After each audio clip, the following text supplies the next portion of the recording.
क्या आश्चर्य कि एका तु तरुणी तत्र निषन्ना किन्न मानसा।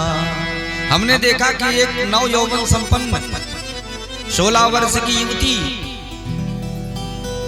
खूब श्रृंगार करके दो वृद्ध को सामने लिटा करके रुदन कर रही है।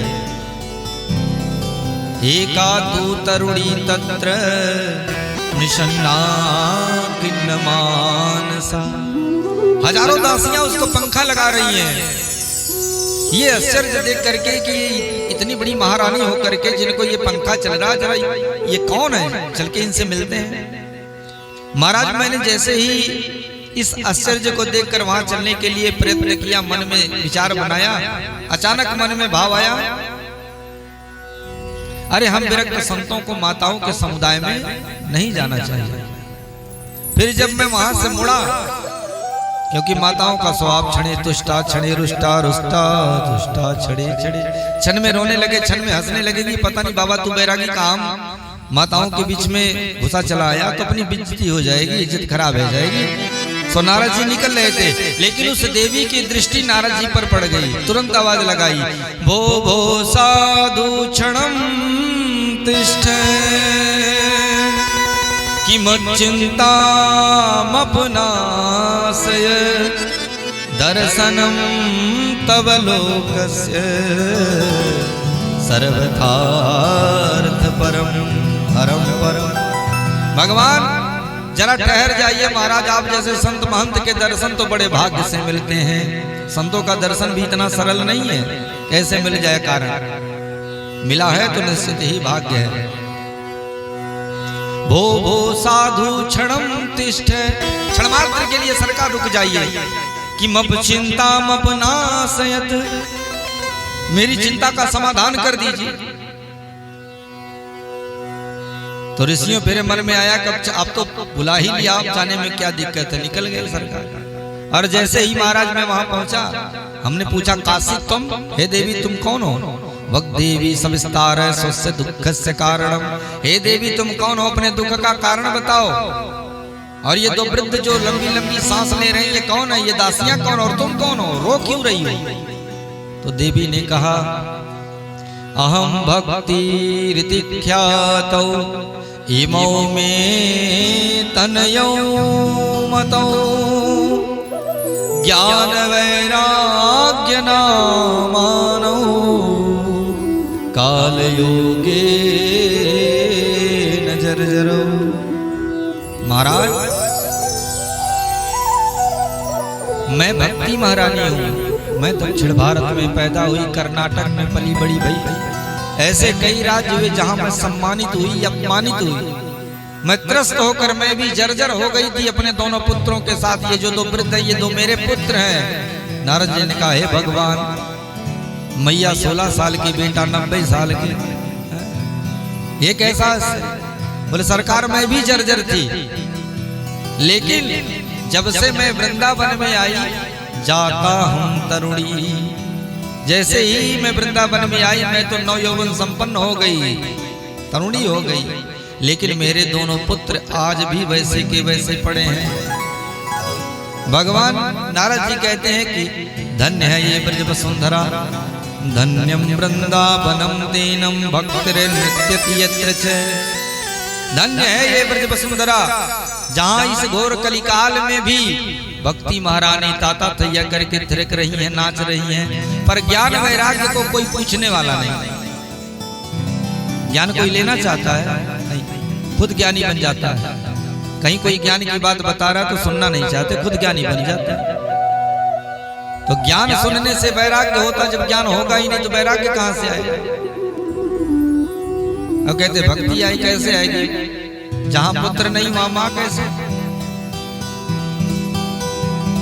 तो समझ गया नारद जी कहते धन्य है ब्रज वसुंधरा, किस घोर कलिकाल में आज भी भक्ति महारानी का साम्राज्य।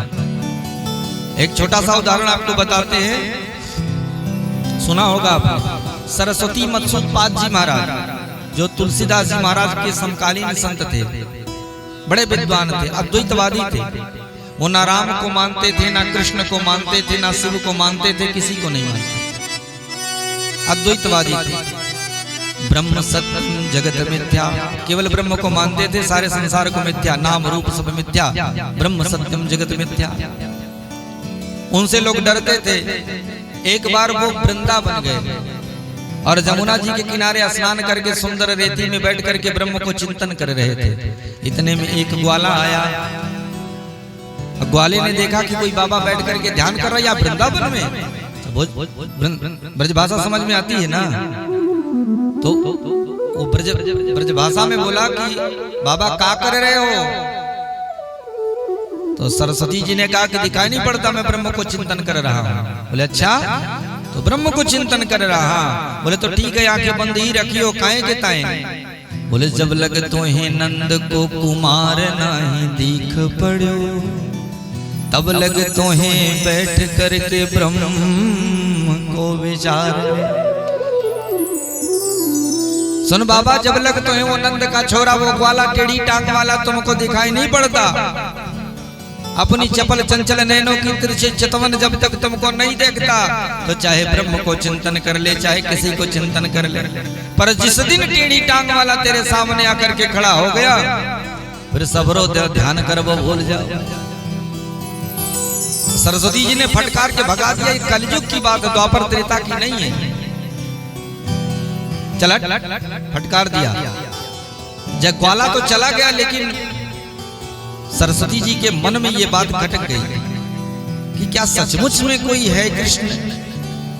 लोग कहते हैं जरा देखें, प्रभु की कृपा भई नेत्र खुल गए। और जैसे ही नेत्र खुले, वो टेढ़ी टांग वाला मुरली वाला कन्हैया सामने खड़ा नजर आने लगा। बोल वृंदावन बिहारी लाल की। और छबीली की छवि ने इतना उन्मत्त किया कि सरस्वती मसूद पाल जी उठ करके नाचने लगे। जो कहते थे कि ब्रह्म सत्यम जगत मिथ्या, वो क्या कह रहे हैं, ध्यान से सुनिएगा इस श्लोक को।